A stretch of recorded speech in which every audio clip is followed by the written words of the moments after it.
Selamat pagi, Bu. Selamat pagi, Mas Ral. Perkenalkan, saya Marcel dan yang menjadi kameramen ada Jenny Sania.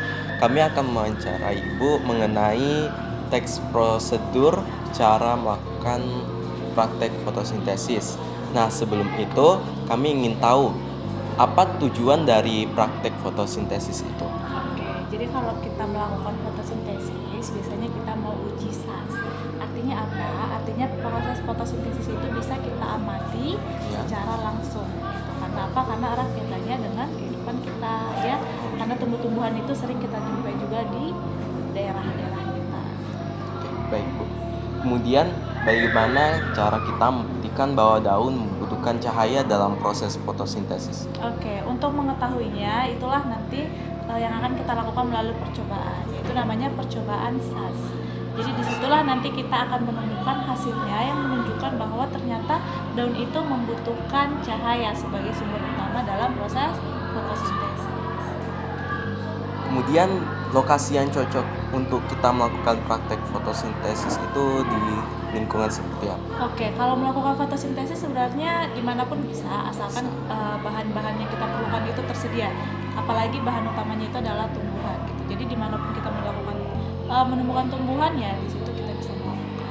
Tapi dalam prakteknya harus dilakukan di dalam Laboratorium. Nah, berhubung dengan alat dan bahan apa saja, Bu, yang diperlukan? Oke, terkait dengan alat dan bahan sebenarnya banyak ya. Apa? Karena yang pertama kita harus bahan yang pertama itu kita harus menemukan daun tanaman yang akan kita pilih sebagai bahan utamanya. Yang kedua, kita harus memiliki yang namanya glass beaker, pembakar lusen, ya. Kemudian nanti ada penjepit, ada juga aluminium foil, ada air, kemudian ada juga nanti iodin atau amilum, ya. Terus ada juga nanti yang namanya apa ya? Ya, itu aja sih kurang lebihnya. Yang tujuh ini kita harus sediakan dengan baik dan dengan matang. Kemudian tahapan dan langkah-langkah yang diperlukan dalam praktek untuk fotosintesis ini kayak gimana? Oke, tahapannya yang pertama kita itu harus menemukan jenis tanaman apa yang akan kita teliti fotosintesisnya, ya. Jadi nanti kita sudah menemukan jenisnya apa, kemudian kita akan tutupi menggunakan dengan aluminium foil. Jadi aluminium foil itu kita tutup di bagian tengah si daun saja. Karena apa? Karena sebagian itu bertujuan untuk mengidentifikasi apakah pengaruh cahaya terhadap fotosintesis. Kemudian yang tidak kita tutupi itu bertujuan untuk melihat ternyata fotosintesis itu nantinya akan memerlukan cahaya seperti itu. Kemudian setelah kita tutup, kita harus diamkan beberapa saat. Misalnya kita tutupnya itu di siang atau sore hari, kemudian kita melakukan praktikumnya di pagi hari gitu. Kenapa? Karena kita butuh proses. Maksudnya kita harus melihat apakah nanti ada perubahan gitu. Jadi harus butuh waktu untuk tumbuhan itu bisa dilakukan di dua sikap yang berbeda. Ada yang terkena sinar dan ada juga yang tidak gitu, ya. Setelah itu nanti ketika kita sudah mau melakukan praktikum, maka kita akan mencabut daun tumbuhan yang akan kita teliti.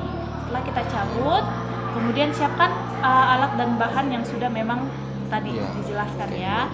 Nanti setelah itu kita buka aluminium foilnya dari tumbuhan, kemudian kita larutkan di dalam air yang sudah panas. Artinya apa? Tujuannya untuk mematikan sel-sel si tumbuhan, ya. Setelah itu nanti kita tambahkan di dalam gelas yang kecil itu adalah alkohol.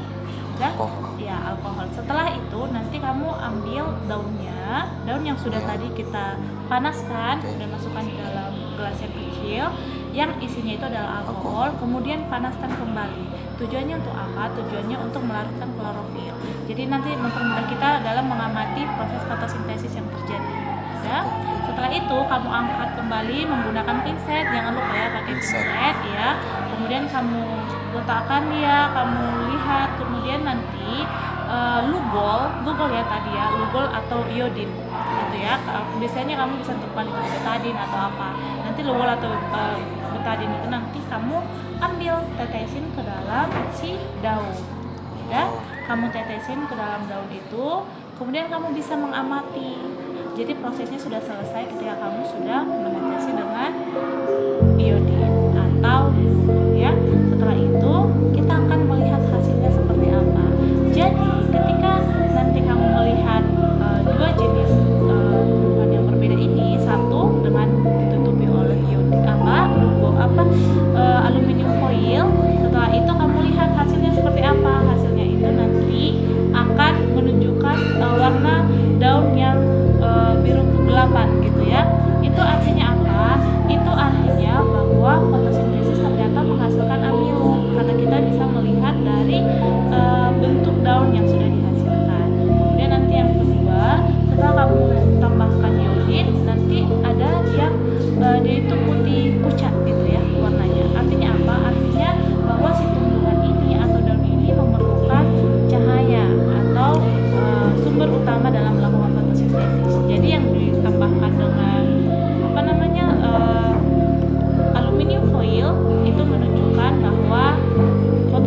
memberikan informasi yang sangat bermanfaat bagi kami. Oke, makasih Marcel.